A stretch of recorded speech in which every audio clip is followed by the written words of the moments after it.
Hi, I'm Juliana Meek, and this is my dad, Bill Meek, from the Harmon-Meek Gallery in Naples, Florida.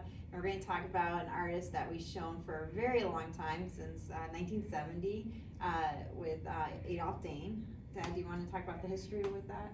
Yes, Foster Harmon, the founder of the gallery, was contacted by Virginia Dehn, the widow of Adolf Dehn, 2 years after he passed away, about representation. She did have a major New York gallery representing the state as well at that time. After I bought the gallery in 1978, I was approached by her to accept all of the works of the estate, that she had pretty much had enough of dealing with New York galleries. And so we accepted all the works. I was very concerned at the time with this responsibility to have the entire estate stored here at our gallery, and was concerned that she had no children. The Dehns did not have any children, and I didn't know what would happen to the works. So I asked her about possibly donating large quantities of works to museums across the country, and I think we gave 2,000 or 3,000 works. So of course a lot of them were drawings and prints. But to give one funny example, a lot of museums were accepting these works and from coast to coast. But one funny example is I had one client in Marco Island who a very prominent businessman in Richmond, Virginia, and he was a major donor to the Virginia Museum of Fine Arts, which is their major museum. And this person wanted to he caught wind of what I was doing with all these other museums. He said, "Oh, well, you've got to consider giving works of Dehn to the Virginia Museum of Fine Arts." And I said, "Okay, that's fine with me."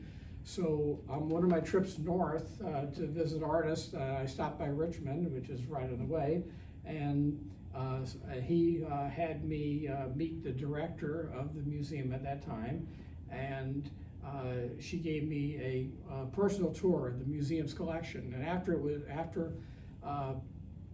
the tour, she said, "Have you attained any direction of what this museum is all about?" I said, "It looks like you have one or two works by every famous artist that ever was." And she says, "Right, we only want one or two works." I said, "Well, then send down your curator, or I'll send you photographs to select one or two Adolf Dehns for your collection. We'd love to have Adolf Dehn in the Virginia Museum of Fine Arts collection." So she sent down her curator of contemporary art to the gallery in Naples, and he went through the whole estate, and he said, "You know something? This is really quite an opportunity. You're offering me up to 200 works for my collection, a retrospective collection." And I said, "Yes." I said, "Well, this director may not be here in 10 years, may be off to a bigger museum someplace.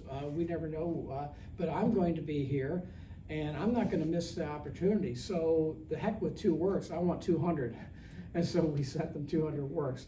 And now the most exciting news is, on top of Dr. Philip Eliassoff's book for the Artist Book Foundation about the 50 years that Dehn was in New York City, called MidCentury Manhattan, there's another book coming out on Adolf Dehn that's being written, has been written by Dr. Henry Adams of Case Western University.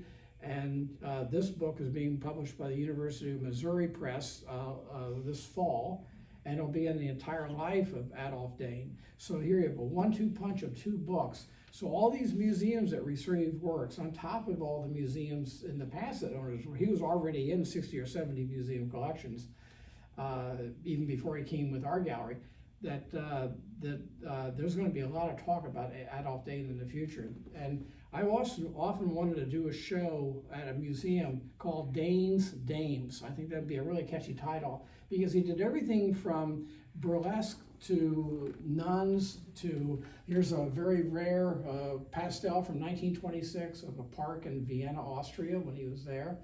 And there's so many things about his work that can be explored. It's just in every different direction. He's just a fascinating artist, and this will all come out in the next couple of years. And he still holds the record for the most Whitney. Yes, the Whitney Museum of American Art, upon its founding in the mid-30s, started what they called the Whitney Annual, which was a invited exhibition. And Dehn was so prominent even by the 30s that he was invited into all those exhibitions. And year after year he was invited to those exhibitions. Then it became a biennial exhibition, and he was again invited. And up until the time of his death, 60, so some 33 years, he was in every Whitney Annual. He is the only American artist to have ever achieved that. And beyond Andrew Wyeth and all these other famous artists, because Andrew Wyeth didn't really become famous until 1941. So Dehn is already there in the 30s.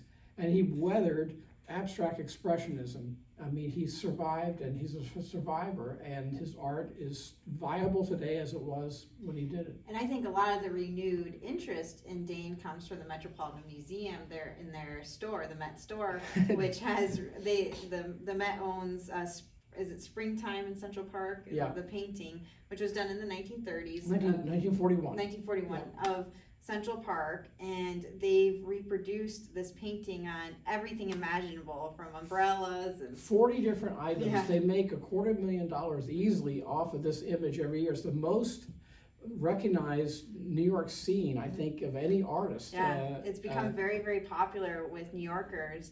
And the work itself is a watercolor, so it's in dark storage in museums, because museums tend to protect paintings, watercolors in dark storage. So I've dubbed it the most recognized unseen painting in New York City, because they rarely bring the painting out of storage, but they certainly have reproduced the image on so many items. I would venture a guess that a major museum like the Whitney or the Metropolitan, upon this Henry Adams book coming out, may decide that now's the time to recognize him. I mean, he has 250 works in the Minneapolis Institute of Art, and the Minnesota Historical Society published a book in 1987 about the 665 lithographs that he did. He was a great American lithographer. And only 2 museums in the country have the complete set of all 665 lithographs. That is obviously the Minnesota Historical Society in St. Paul, and also, strangely enough, the Portland Museum of Art in Oregon, which the curator there was a personal friend of Virginia Dehn, and he just simply asked her, "Can we have every print he ever did?" And she said yes. And fortunately, they had a complete. I don't think another complete set even exists in the estate itself.